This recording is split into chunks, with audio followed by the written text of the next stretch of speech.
우리 하나님 말씀은 로마서 12장 9절부터 14절까지 말씀입니다. 로마서 12장 9절부터 14절까지 말씀 우리 같이 함께 읽도록 하겠습니다. 12장 9절부터입니다. 사랑에는 거짓이 없나니 악을 미워하고 선에 속하라. 형제를 사랑하여 서로 우애하고 존경하기를 서로 먼저 하며 부지런하여 게으르지 말고 열심을 품고 주를 섬기라. 소망 중에 즐거워하며 환난 중에 참으며 기도에 항상 힘쓰며 성도들의 쓸 것을 공급하며 손 대접하기를 힘쓰라.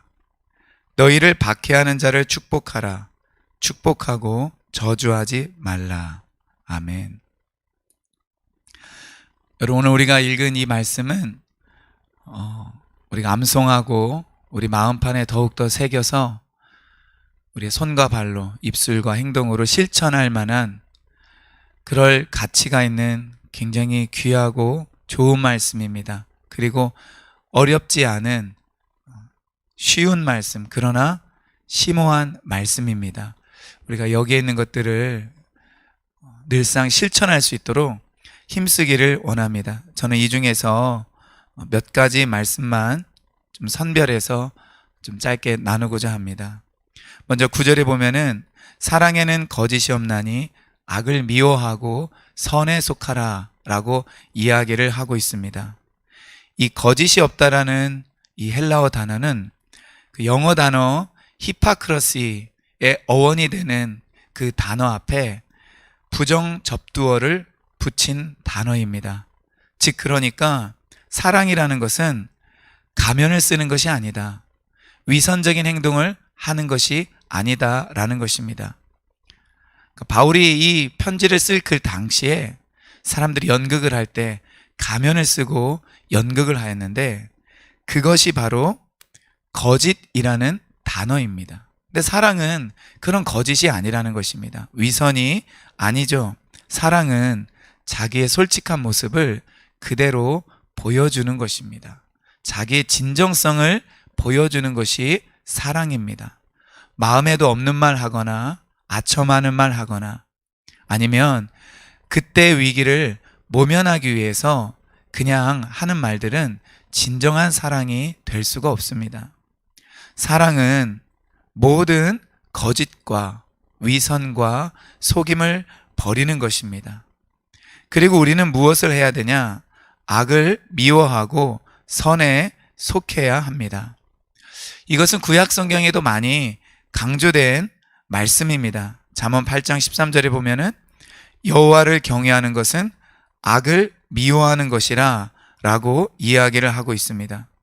시편 97편 10절에 보면은 여호와를 사랑하는 너희여 악을 미워하라 라고 말합니다. 아모스 5장 15절은 너희는 악을 미워하고 선을 사랑하며 라고 말합니다.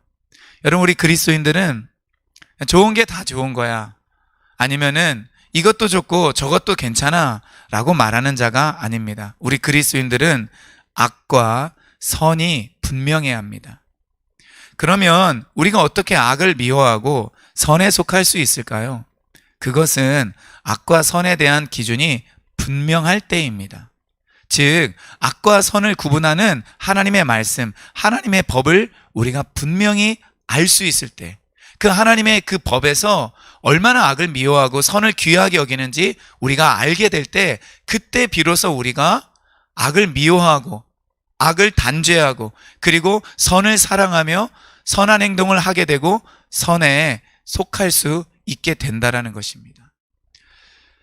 그 선에 속한다라는 말은 여러분 그 미술 기법 중에 꼴라주라고 있는데 어떠한 종이나 철판에 무엇인가를 붙여서 표현하는 예술입니다.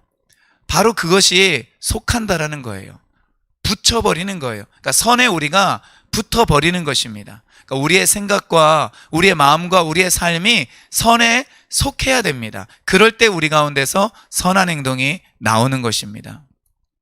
없는 선을 우리가 만드는 것이 아니라 우리의 가치관과 우리의 생각 자체가 선이 되어서 선에 속해버릴 때 우리가 진정으로 악을 미워하게 될 것입니다. 우리 11절 말씀, 부지런하여 게으르지 말고 열심을 품고 주를 섬기라.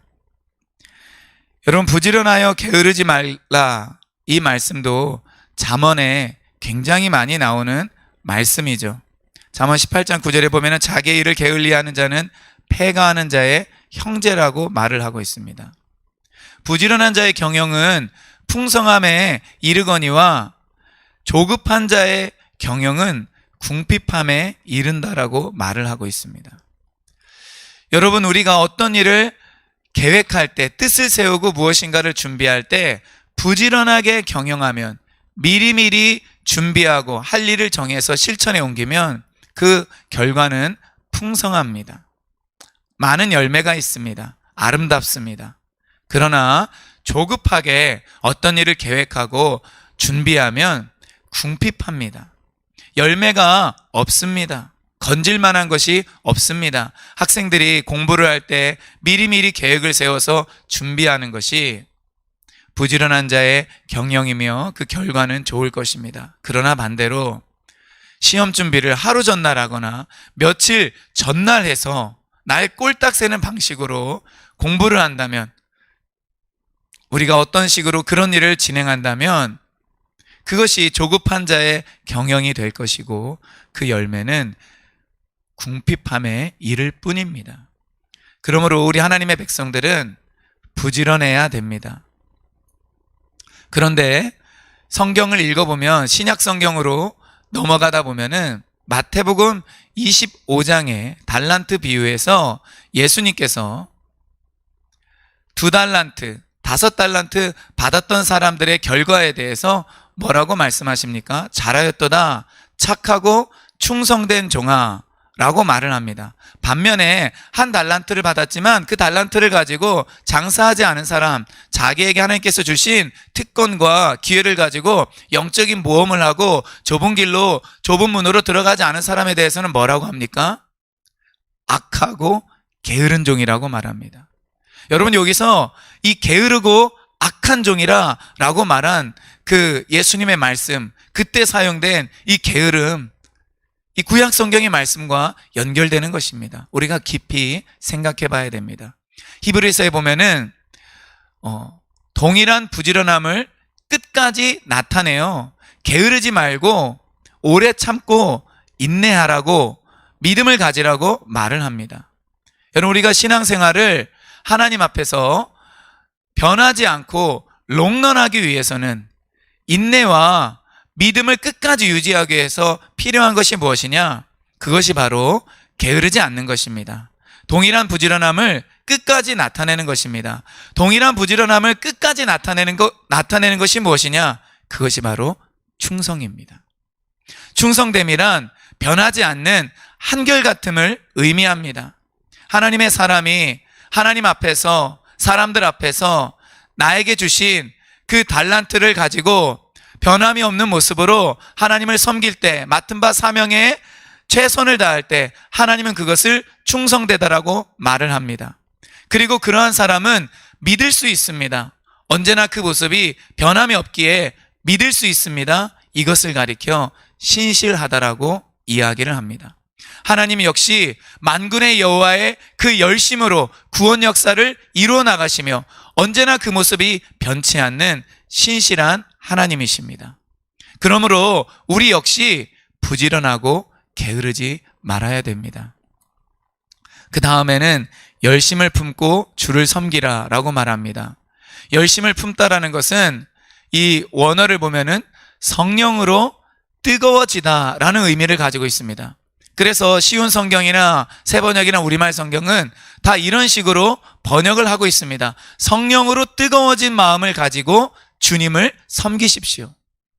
자, 그러면 성령으로 뜨거워지다라고 말할 때 무엇이 뜨거워질까요? 바로 마음입니다. 그렇기 때문에 우리말 성경이나 새번역이나 이런 곳에 마음이라는 단어를 집어넣어서 의역을 했습니다. 여러분, 우리의 마음은 성령님으로 뜨거워져야 됩니다. 여러분, 신자의 마음 안에는 열정과 열심이 있어야 됩니다. 그래서 개역개정판에 열심을 품고 이렇게 번역을 한 것입니다. 그러나 더 정확한 번역은 성령으로 뜨거워진 마음을 가지고입니다. 성령으로 우리의 마음이 뜨거워져야 되고 불길같이 타올라야 됩니다. 성령님이 바로 그러한 인격을 가지고 계십니다. 그분이 우리 안에 들어와 계셔서 우리의 삶의 걸음을 인도하시고 예수님의 증인이 되도록 능력을 주실 때 우리 마음은 잠잠할 수 없는 것입니다. 냉랭할 수 없는 것입니다. 성령님은 가만히 있을 수가 없는 것입니다. 그분은 우리 안에 뜨거운 불로, 뜨거운 마음으로 우리 속에 하나님의 열심을 주시고 복음에 대한 열정을 주시고 확신을 주시고 영혼을 사랑하며 긍휼히 여길 수 있는 마음을 주시는 것입니다. 여러분, 이 성령의 뜨거움을 우리가 사모해야 됩니다. 내가 교회를 다니고 기도를 하고 예배를 하지만 마음이 냉랭하고 뜨겁지 않다면, 혹시나 한 번도 그것을 경험해 보지 않았다면 우리의 신앙은 건강하지 않은 것입니다. 그것은 문제가 있는 것입니다. 아주 심각한 문제가 있는 것입니다. 그러므로 우리가 성령으로 뜨거워지기 위해서 하나님 말씀에 힘쓰고 기도를 하며 정말로 예배를 드릴 때, 찬양할 때 그 주님 앞에 전심을 다하여 나가는 우리의 그런 노력과 하나님을 향한 갈급함과 갈망과 그리고 인내가 필요한 것입니다. 그런데 놀랍게도 데살로니가전서 5장 19절에 보면은 성령을 소멸치 말라라는 말씀이 있습니다. 여러분, 소멸한다라는 말은 사실 사라진다라는 말입니다.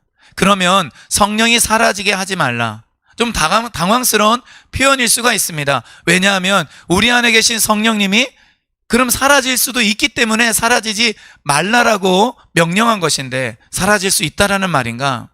여러분, 그렇게 해석해서는 안 됩니다. 이 소멸치 말라라는 것은 불을 끄지 말라라는 것입니다. 즉 성령의 불을 끄지 말라라는 거예요. 이 로마서 12장 11절에 나와 있는 성령으로 뜨거워진 마음, 그 성령의 불로 달구어진 그 마음이 꺼질 수 있다라는 것입니다. 성령이 꺼진다라는 것은 성령님께서 우리 안에 계심에도 불구하고 역동적으로 역사하시고 불같이 역사하시고 열정을 우리에게 주시며 우리의 삶을 인도하실 수 있음에도 불구하고 성령님이 그렇게 하지 못하실 수도 있다라는 것입니다. 무엇 때문에요? 우리의 죄 때문에. 그리고 우리가 성령님과 교제하지 않고 그분을 무시하고 그분께 물어보지 않고 우리의 발걸음을 그분께 맡기지 않고 그분과 상의하지 않고 마치 그분이 없는 것처럼 여전히 내가 주인 되어서 살아갈 때 우리는 성령의 불을 끄는 것입니다. 그러면 성령님이 우리 안에서 그 어떤 좋은 일도 할 수 없습니다. 우주에서 가장 큰 지혜와 권능을 가지고 계신 그분께서 우리 속에서 마치 존재하지 않는 분처럼 가만히 계신다라는 겁니다. 만약에 여러분들 가운데 그런 분이 있다면 성령님께 사과하셔야 됩니다. 성령님께 그 죄를 고백하고 용서를 구해야 됩니다. 그 성령님을 슬프게 했던 것, 성령님을 근심시켰던 것들에 대해서 성령님께 아뢰고, 성령님, 이제 내가 성령님과 다시 동행하기 원하며 다시 함께 길을 걷기를 원하며 내가 성령님을 나의 모사로, 나의 은사로 모시고 따라가기를 원하며 내가 성령님과 상담하기를 원하며 내가 성령님께서 일하실 수 있도록 나를 내어드리기를 원합니다. 성령님, 다시 한번 나를 사로잡아 주시고 나를 장악하여 주시옵소서. 이렇게 기도하는 저와 여러분들 되기를 바랍니다. 14절에 너희를 박해하는 자를 축복하라, 축복하고 저주하지 말라, 이렇게 말을 하고 있습니다. 박해하는 자를 축복하라, 이 말이 무엇인지 좀 생각해 보고자 합니다. 여러분, 이 말씀을 그대로 우리가 적용한다면 이 북한에 사는 사람들, 북한에 사는 이 지하 그리스도인들은 김정은의 박해를 받고 있기 때문에 김정은을 축복해야 됩니다. 예, 맞습니다. 김정은을 축복해야 됩니다. 그러면 축복한다라는 것이 무슨 의미일까요? 현재 우리 대한민국에서는 이 정의당에서 발의한 포괄적 차별금지법을 인하여서 소란과 그리고 대결 구도가 있습니다. 그러면 우리는 그 포괄적 차별금지법을 발의한 사람들을, 그것이 결국은 박해로 이어지거든요. 그들을 축복해야 됩니다. 그럼 그 축복이란 무엇일까요? 그들이 발의한 그 법을 지지하고 그들의 아이디어와 그들의 생각과 그들의 세계관과 그들의 사상을 축복하며 인정하는 것일까요? 아니요. 절대로 그렇지 않습니다. 앞서 나온 것처럼 악을 미워해야 됩니다. 우리는 그런 악한 법을 미워해야 되며 하나님 나라와 하나님의 교회를 그리고 그리스도인들을 무너뜨리고 대적하는 그런 잘못된 악들과 법들을 우리는 반드시 미워해야 되며 저지시키는 일에 우리는 앞장서야 됩니다. 그러면 박해하는 자를 축복하는 것이란 어떤 의미일까요? 사도 바울이 쓴 갈라디아서 1장 23절에 보면 이런 말씀이 있습니다. 다만 우리를 박해하던 자가 전에 멸하려던 그 믿음을 지금 전한다 함을 듣고. 바울은 교회를 박해하던 자였습니다. 같은 헬라어입니다. 그런데 바울이 교회를 박해하였으나 예수님께서 그를 만나 주셨습니다. 바울을 위해 중보기도하는 사람들이 있었을 것입니다. 그래서 바울은 박해자가 아니라 전파자가 되었던 것입니다. 박해하는 자를 축복하라. 그것은 박해자가 하나님께 돌아오도록 기도하는 것이 아닐까요? 그 박해자가 죄인이고 악하고, 사실 우리를 박해한다는 것은 우리를 섬기는 하나님을 모르기 때문에 박해하고 대적하는 것인데, 그 박해자들이 하나님께 돌아오도록, 그들의 죄를 깨닫고 알고 하나님 앞에 바로 서도록, 구원받도록 기도해주고 그들이 하나님 앞에 올 수 있도록 애통하는 마음을 갖는 것, 긍휼히 여기는 것, 그것이 바로 박해하는 것, 박해하는 자를 위해서 축복하는 것이 일까요? 오늘 우리 주변에 우리를 정말 박해하는 사람들이 있다면 우리가 그들을 위해 기도해 줘야 될 것입니다. 사랑의 예수님 품 안에 돌아오도록, 하나님의 법이 얼마나 거룩하고 선하고 아름다운지를 깨달아서 그 법을 가지고 살아가는 사람이 될 수 있도록 우리가 기도하기를 원합니다. 그럼 하나님께서는 반드시 그 사람들도 바꾸어 주셔서 바울처럼 박해자가, 전파자가 되도록 할 것입니다. 우리 주변에 이러한 놀라운 일들이 일어나기를 예수님의 이름으로 축원드립니다. 기도하겠습니다.